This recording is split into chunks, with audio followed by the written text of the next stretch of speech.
নমস্কার। কবি সুকুমার রায়ের জীবনের হিসাব। বিদ্যে বোঝাই বাবুমশাই চড়ি শখের বোটে।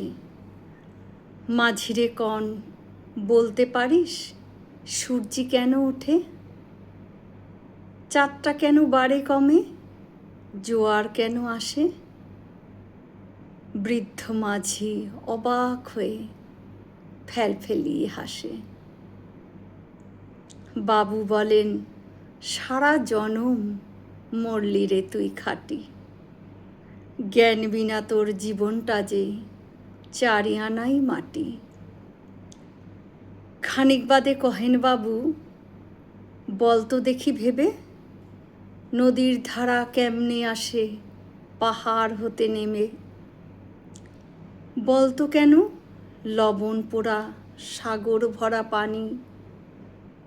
মাঝি সে কয়, আরে মশাই অত কি আর জানি।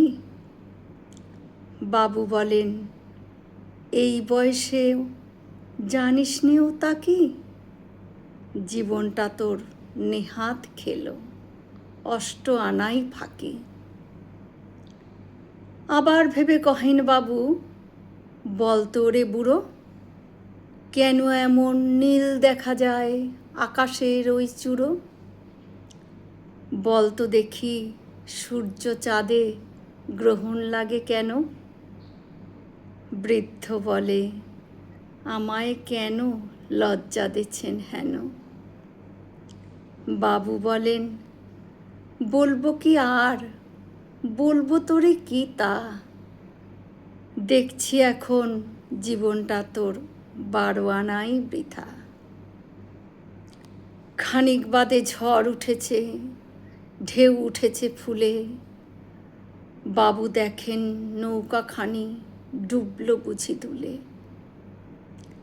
মাঝিরে কন, এ কি আপদ, ওরে ও ভাই মাঝি, ডুবলো নাকি নৌকা এবার, মরবো নাকি আজি? মাঝি শুধায়, সাঁতার জানো? মাথা নাড়েন বাবু।